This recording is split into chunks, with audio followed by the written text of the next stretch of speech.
underline. Omong dikit tapi nyelekit. Bersama Om Bob. Temukan di channel YouTube Om Bob Indonesia. Om Bob, Komisi Pemilihan Umum atau KPU tidak mengatur sanksi bagi partai politik atau parpol peserta pemilu 2024 yang mencuri start kampanye. Bagaimana Om Bob menggarisbawahi masalah ini? Masalah kampanye ini memang mulai panas ya. Karena memang pemilu ini kan kurang lebih akan berlangsung 8 bulan lagi ya. Tidak ada 1 tahun. Dan ini memang situasi politik menjadi panas. Betul. Ya. Nah, kemarin sempat kan itu yang punya peraturan mengatakan bahwa tidak ada aturan yang jelas ya bahwa kampanye itu boleh dilakukan kapan.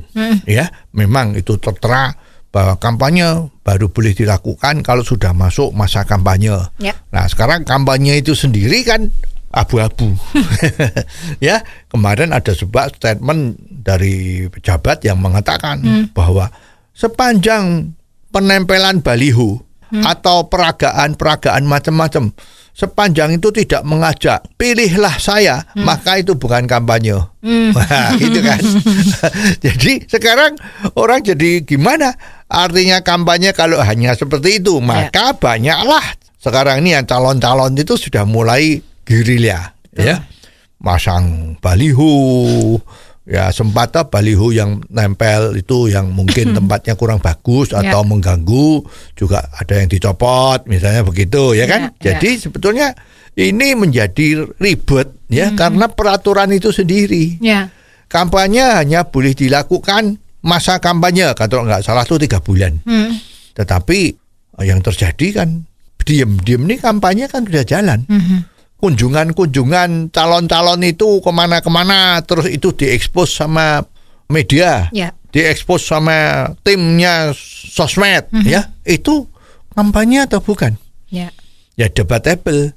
Kalau orang yang berpihak sama sang tokoh tadi itu mengatakan itu bukan kampanye, supaya tidak melanggar aturan kampanye, ya kan?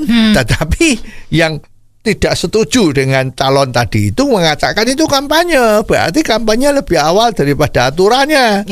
Akan ribet. Betul. Ya, satu bilang tidak, satu bilang melanggar. Ini ribet. Jadi paling betul memang harusnya kampanye itu tidak usah dibatasin. Kapanpun. Asal you punya kemampuan energi maupun keuangan ya untuk melakukan kampanye ya silahkan. Ya kan, yang tidak boleh itu harusnya yang mengumpulkan massa. Pawai-pawai di jalan yang mengganggu lalu lintas, itu nggak boleh. Itu boleh dibatasin. 1 bulan sebelumnya atau 3 bulan sebelumnya itu bagus. Ya, jadi tidak bisa tiap hari. Tapi yang namanya kampanye untuk mempopulerkan dirinya sendiri agar dipilih oleh nanti mereka yang punya hak pilih, itu dibebaskan saja. Ya, jadi KPU atau Bawaslu tuh nggak bingung ini melanggar atau tidak. Silahkan aja. Ya, asal kuat semampunya. Sehari mau pidato 24 jam ya silahkan. Gitu, ya kan? Kalau ada yang dengar syukur, kalau nggak ada ya enggak apa-apa. Dan silahkan. Ya, mau pasang baliho sepanjang jalan, misalnya Jakarta Bogor, sepanjang jalan dipasangin, asal dia kuat bayar pajaknya ya silahkan. Ya. Mau ayo pilihlah saya. Padahal misalnya pemilu itu masih kurang 2 tahun. Terus sekarang udah ditempel, pilihlah saya. Tiba-tiba ternyata dia nggak jadi calon. Nah, yang rugi kan yang nempel, yang pasang baliho kan. Ya biarin saja. Ya, jadi memang ini silahkan. Kalau modelnya masih sekarang dilarang, tetapi putusannya tidak jelas. Contohnya apa Om Bob? Ya ini ada kan. Politik uang dilarang. Nah, terus ada yang janji-janji. Kalau nanti saya terpilih, setiap desa akan dapat bantuan sekian miliar. Setiap RT dapat sekian miliar. Ya, itu termasuk money politik atau tidak? Ya, terus serangan fajar.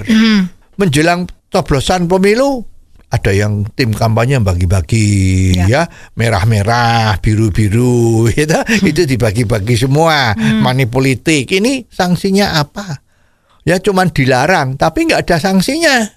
Sebetulnya aturan-aturan yang model seperti ini bikin susah, membikin debat kusir yang tidak ada habisnya. Ya, jadi kalau melihat peraturan ya tegas sekalian. Siapa yang berhak mengatakan ini melanggar?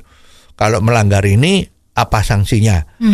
Dipotong jumlah suara yang dapat atau didiskualifikasi, tidak boleh ikut lagi.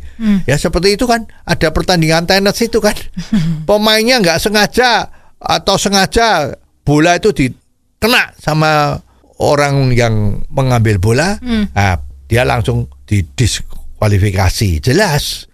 Ya kan? Nah, ini harus modelnya yang jelas, jangan sampai abu-abu ya, agar supaya semua jalannya itu sesuai dengan aturan hitam putih dan tidak terjadi keributan-keributan yang tidak perlu. Oh, jadi begitu ya Om Bob. Jelas deh sekarang. Terima kasih Om Bob untuk waktunya. Sampai ketemu lagi di waktu yang akan datang. Underline. Omong dikit tapi nyelekit. Bersama Om Bob. Jika Anda suka dengan channel ini, jangan lupa subscribe, like, dan komen.